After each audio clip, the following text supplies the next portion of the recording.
എപ്പോഴും ഗൗരവത്തിലാണല്ലേ? ചട്ടമ്പിയാണെന്ന് പറഞ്ഞുള്ള നടപ്പാണ് മൊത്തത്തിലല്ലേ? അത് നേഴ്സറിയാണ്.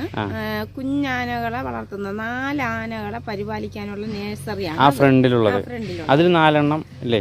4 ആന. ഇപ്പൊ 4 എണ്ണം ഇല്ല. ഈ രാജു മാത്രമേ ഉള്ളൂ. അപ്പൊ ഇതിന് 2 വയസ്സ് വരെയാണ് അതിനകത്ത് പാർപ്പിക്കാനുള്ള ഇത്. കോട്ടൂരിൻ്റെ സ്വന്തം കുട്ടിക്കുറുമ്പൻ. ഏതൊരാനയ്ക്കും തൻ്റെ ജീവൻ പോലും അപകടത്തിലാക്കുന്ന വില്ലൻ എരണ്ടക്കെട്ടെന്ന രോഗം പിടിപെട്ടാണ് രാജുവും നമ്മെ വിട്ടുപിരിഞ്ഞത്.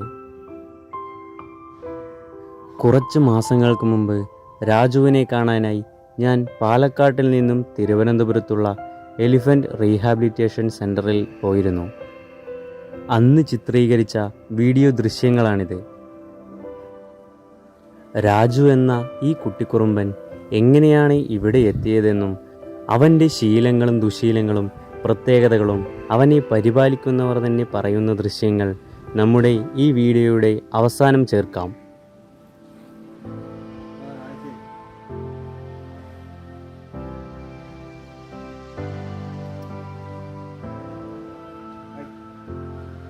അതിനു മുൻപ് നമ്മുടെ ഈ കുട്ടിക്കൊമ്പൻ രാജുമോൻ എന്തൊക്കെയാണ് ചെയ്തു കൂട്ടുന്നത് എന്ന് നിങ്ങളൊന്ന് കണ്ടു നോക്കൂ. തുമ്പിക്കൈ കൊണ്ട് തറയിൽ തട്ടിയും തലോടിയുമൊക്കെ എന്തൊക്കെയോ തിരയുന്നത് കാണാം. അവൻ വായിൽ വയ്ക്കുന്നതും കാണാം. പക്ഷേ അവൻ എന്താണ് തിരയുന്നത് എന്ന് നിങ്ങൾ ശ്രദ്ധിച്ചു നോക്കിക്കോളൂ. പതുക്കെ പതുക്കെ ആ ചുമരിലുള്ള സ്വിച്ച് ബോർഡിലേക്കാണ് അവൻ്റെ തുമ്പിക്കൈ നീളുന്നത്. കണ്ടില്ലേ? പലതവണ ആ സ്വിച്ച് ബോർഡ് പിടിക്കാൻ നോക്കിയെങ്കിലും ആൾക്കത് കിട്ടിയില്ല. എങ്കിലും അവൻ അതൊന്നും വിട്ടില്ല. പിന്നെ എന്നെ കണ്ടപ്പോൾ അവൻ നല്ല പോലെ മണം പിടിക്കുന്നുണ്ട്. ഇതാരടാപ്പാ ഈ വരുന്നത് എന്നൊക്കെ പറഞ്ഞു. രാജു ഹായ്, സ്വിച്ച് ഇട്ട് കളിക്കുകയാണോ നീ? പിന്നെ നീ ഇനി ആരായാലും കുഴപ്പമില്ല എന്ന ഭാവത്തിലാവണം അവൻ അവൻ്റെ കാര്യങ്ങളൊക്കെ നോക്കാൻ തുടങ്ങി. ഇത് കണ്ടില്ലേ? തറയിലൊക്കെ നല്ല പോലെ ഒന്ന് തട്ടി തലോടി അങ്ങനെ അവൻ നിൽക്കുകയാണ്. അങ്ങനെ പതുക്കെ പതുക്കെ ആ വാതിലിൻ്റെ കട്ട്ളയിലൊക്കെ ഒന്ന് പിടിച്ച് അങ്ങനെ അവൻ്റെ ആ സ്വിച്ച് ഒന്ന് ഓൺ ചെയ്യാനുള്ള പരിപാടിയിലാണ് മോനെ. ദേ ആ സ്വിച്ച് ഇതാ പൊക്കി അടുത്തെത്തി കൈയെത്തി. അതാ അവൻ അങ്ങനെ ആ സ്വിച്ച് ഓൺ ചെയ്തു. മുകളിൽ ലൈറ്റും കത്തി. കണ്ടില്ലേ എങ്ങനെയുണ്ട് അവൻ്റെ വികൃതി? അടിപൊളിയല്ലേ?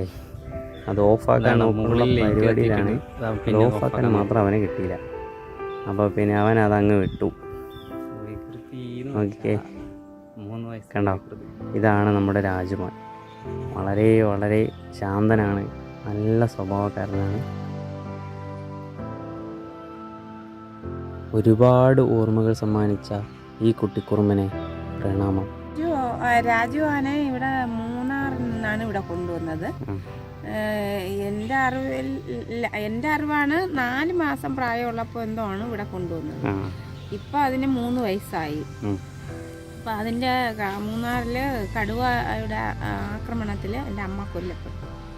മൂന്നാറിൽ വെച്ച്. അങ്ങനെയാണ് അത് ഇവിടെ വരാൻ കാരണം. അപ്പോൾ അമ്മ കൊല്ലപ്പെട്ടതിന് ശേഷം ഇവർ കൂട്ടിക്കൊണ്ടുവരികയാണ്. അതാ അവര് നാട്ടുകാരെ അറിയിച്ചത്. നാട്ടുകാര് ഇവിടുത്തെ ഫോറസ്റ്റിനെ അറിയിച്ചോ? അല്ല, ഇവിടത്തെ അല്ല, അവിടെ ഫോറസ്റ്റിനെ അറിയിച്ച അവിടെ നിന്ന് ഇവിടെ പരിപാലന അല്ലേ, ഇവിടെ റീഹാബിലിറ്റേഷൻ ആൻഡ് റെസ്ക്യൂ ആണ്. റെസ്ക്യൂ ആൻഡ് റീഹാബിലിറ്റേഷൻ അങ്ങനെ ആണ് ഇവിടെ കൊണ്ടുവന്നത്. ഇവിടെ ഇപ്പൊ അതിന് 3 വയസ്സായി. 3 വയസ്സായി. ഇനിയിപ്പോ ആ ഫ്രണ്ടിലുള്ള ആ കൂട്ടിലല്ലേ ഇപ്പോൾ ഉള്ളത്? അപ്പോൾ അവിടെ നിന്ന് ഇനിയിപ്പോ നമ്മുടെ ഈ മാറ്റ് കൂട്ടിലേക്കൊക്കെ വരാനായിട്ട് എങ്ങനെ? ഇപ്പൊ മറ്റാന വരാത്തത് കൊണ്ട് 3 വയസ്സ് വരെ ആനകൾ ഇല്ലാത്തത് കൊണ്ട്, വേറെ കുഞ്ഞാനകൾ കൊണ്ടുവരാത്തത് കൊണ്ട് ഇതിനെ അവിടെ തന്നെ നിർത്തിയിരിക്കുകയാണ്. അപ്പൊ ഇനി വേറൊരാൾ വന്നാൽ രാജുവിനെ മാറ്റും. ആൾ വന്നില്ലെങ്കിലും ഇതിനെ ഒരു കുറച്ച് ദിവസം കൂടെ കഴിയുമ്പോൾ അവിടെ നിന്ന് മാറ്റും. ഇപ്പൊ ചങ്ങലയൊന്നും ഇട്ടിട്ടില്ലല്ലോ. ഇനി അപ്പൊ അത് ഇപ്പൊ ഇനി മാറ്റിക്കുമ്പോ ചങ്ങലയിടും. ചങ്ങലയിടും. ആദ്യം ചെറിയൊരു കയറില്ല, പിന്നെ ചങ്ങലയിടും. അതെന്ന് പറഞ്ഞാൽ അതിന് ഈ ചെറുതിലെ ചങ്ങലയ്ക്ക് ഇടാൻ കാരണം ഈ ഈ ആനയുടെ ശക്തി അതിനറിയില്ലല്ലോ. ആ അപ്പൊ ഈ ചെറുതിലെ തന്നെ കയറോ കയറിടുമ്പോൾ അവർ വലിക്കുമ്പോൾ വരത്തില്ല, വേദനിക്കും. അത് ആ ഒരു ബോധം തന്നെയായിരിക്കും വലുതാവുമ്പോൾ. അപ്പൊ വലുതാവുമ്പോൾ ഇവർക്ക് എന്തായാലും ചങ്ങല പൊട്ടിക്കാൻ അവർ ശ്രമിച്ചാൽ പറ്റും, ശ്രമിച്ചാൽ കഴിയും. പക്ഷെ ഇതിന്റെ ആ കുഞ്ഞിലേ കിട്ടുന്ന ആ ബോധമാണ് വലുതാവുമ്പോഴും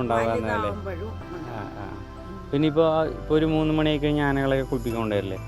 അപ്പൊ കുട്ടി ആനകളെ ഇങ്ങോട്ട് താഴേക്ക് കൊണ്ടുവരും കുളിപ്പിക്കാൻ? ഇല്ല ഇല്ല, കുട്ടി ആനകളെ ഇങ്ങോട്ട് കൊണ്ടുവരത്തില്ല. ഇവിടെ നിൽക്കുന്ന വലിയ ആനകളാണ് തടാകത്തിലൊക്കെ കുളിപ്പിക്കുന്നത്. കുട്ടി ആനകളെ അതിലെ തന്നെ കൊണ്ടുപോയി ഇതിന്റെ തന്നെ മുകൾ ഭാഗത്ത് പിന്നെ അവിടെ തന്നെ നിർത്തി കുളിപ്പിക്കുന്നതും ഉണ്ട്. അവിടെ തന്നെ അവിടെ അവരെ കൂടുകളിൽ തന്നെ വൈകുന്നേരം അത്ര നനയ്ക്കാണ്. ഇപ്പൊ രാവിലെയാണ് നല്ല തേച്ച് കുളിപ്പിക്കുന്നത്. ഇപ്പൊ അവര് കാട്ടിൽ പോയിട്ട് തുറന്നു വിട്ടിട്ട് കാട്ടിൽ പോയിട്ട് ഇങ്ങനെ വന്നല്ലോ, അപ്പൊ ചളിയൊക്കെ ആയിട്ട് നിൽക്കുകയാണല്ലോ. അപ്പൊ ഇനി വൈകുന്നേരത്ത് 3 മണിക്ക് കുളിപ്പിക്കാൻ കൊണ്ടുവരും. അല്ല, അവര് ഇപ്പൊ കാട്ടിൽ പോയിട്ട് വന്ന ഉടനെ അവര് കുളിപ്പിക്കില്ല, ചെളിയൊക്കെ എന്നിട്ടാണ് അവിടെ കെട്ടിയിരിക്കുന്നത്. പിന്നെ ഇനി വൈകുന്നേരം 4 മണി ആവുമ്പോ പിന്നെ ഈ കുട്ടിയാനകളെയൊക്കെ അവിടെ തന്നെ നിർത്തിയിട്ട് വെള്ളം നനയ്ക്കും, പൈപ്പിൽ തേച്ചിട്ട്. അവിടെ പറയണ്ടായിരുന്നു അവർ പറയണ്ടായിരുന്നു.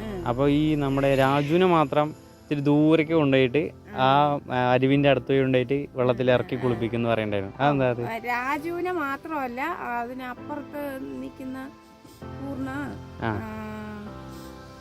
മായ മനുവിനെ കൊണ്ടുപോകില്ല, മനുവിന് സുഖമില്ലായിരുന്നു, സുഖമായതാണ്. അപ്പോ മായ ഇവരെയൊക്കെ കൊണ്ടുപോകും, രാജ അവരെ കൊണ്ടുപോകും. അവരെ കൊണ്ടുപോയിട്ട് പെട്ടെന്ന് തിരിച്ചവരെ തന്നെ കൊണ്ടുവരും. ഇവിടെ അതിലിപ്പോ ഏറ്റവും കൂടുതൽ വികൃതിയായിട്ടുള്ളത് ഏതാനായിരിക്കും ആ കുട്ടിയാനകളില്? വികൃതി എന്ന് പറയുമ്പോഴ് അവിടെ നിൽക്കുന്ന മറ്റേ നമ്മളെ പൂർണ്ണയും എല്ലാവരും വികൃതി തന്നെ, വികൃതിയാണ്. എങ്കിലും കുറച്ചും കൂടി നമുക്ക് അയ്യോ അവന്റെ അടുത്തേക്ക് പോകാതില്ലേ, കുറച്ച് വികൃതി കൂടുതലാണ്. മനുവാണ് അല്ലേ? മനു ഇങ്ങനെ പട്ടയൊക്കെ എടുത്ത് എറിയും. മനു ഒരു കുറച്ച് സമയം എല്ലാരും അവിടെ നിന്ന് ആൾക്കാർ അവിടെ ചെന്ന് മനു മനു എന്ന് വിളിക്കുക, കൈ നീട്ടുക ചെയ്യുമ്പോൾ പുല്ല് കമ്പ് എറിയും. അതാണ് മനു. രാജു പിന്നെ ഇപ്പൊ ആക്റ്റീവാണ്. രാജു പിന്നെ വലിയ കുഴപ്പമൊന്നുമില്ല. രാജു വലിയ കുഴപ്പമൊന്നുമില്ല, അങ്ങനെ ഒരു ഭയങ്കര ഒരു പിന്നെ അവിടെ എപ്പോഴും ഗൗരവത്തിലാണല്ലേ? ചട്ടമ്പിയാണെന്ന് പറഞ്ഞുള്ള നടപ്പാണ് മൊത്തത്തിലേ. പിന്നെ അവിടെ ഞാൻ അങ്ങോട്ട് പോയപ്പോൾ കണ്ടിട്ടുണ്ടായിരുന്നേ, രാജു വന്നിട്ട് അവിടെ ഫ്രണ്ടിലുള്ള ഒരു സ്വിച്ച് ഔട്ടിൽ വന്ന് സ്വിച്ച് ഇട്ട് ലൈറ്റ് കത്തിക്കണു. ആ ഒരു സംഭവം കണ്ടിട്ടുണ്ടായിരുന്നു. അതെന്താ സംഭവം മനസ്സിലായില്ല? അത് നിങ്ങൾ കാണിച്ചു കൊടുക്കും. രാജു അത് മറ്റവര് ചെയ്യുന്നത് അവൻ കണ്ടിട്ടാണ് ചെയ്യുന്നത്. ആരും അവരെ നോക്കുന്ന ആള് പാപ്പമാണെങ്കിൽ അതാണോ? അവര് നോക്കുന്നത്, അവര് ചെയ്യുന്നുണ്ട്. അവര് അങ്ങോട്ട് കയറുമ്പോ സ്വിച്ച് ഇടും, പിന്നെ കഥക് തുറക്കുന്നുണ്ട്. ഇവൻ വന്ന് കഥക് അവിടെ മുഴുവൻ ഇങ്ങനെ ഭിത്തിയിലൊക്കെ മുഴുവൻ ചളിയാക്കി വെച്ചിട്ടുണ്ടായിരുന്നു. അവൻ വന്ന് ഓണാക്കണുണ്ടായിരുന്നു, അത് ഞാൻ കണ്ടിട്ടുണ്ടായിരുന്നു. കഥക് തുറക്കാൻ ശ്രമിക്കും. അവര് ചെയ്യുന്ന പോലെയൊക്കെ ചെയ്യാൻ നോക്കും അല്ലേ? എല്ലാം ചെയ്യാൻ നോക്കും. അതിന്റെ ഒരു വികൃതി. അവര് പറയും പോലെ കേൾക്കും. അവർക്കൂടെ നല്ല അറ്റാച്ച്മെന്റ് ആണ്. പിന്നെ ഈ നമ്മളോട് ഇങ്ങനെ അമ്മമാര് നിൽക്കണ്ടല്ലോ, ഓരോ ഭാഗത്ത് നിൽക്കുന്നുണ്ടല്ലോ, അപ്പൊ അവരൊക്കെ ഈ ആനക്കുട്ടികളുടെ അടുത്ത് പോവാറുണ്ടോ?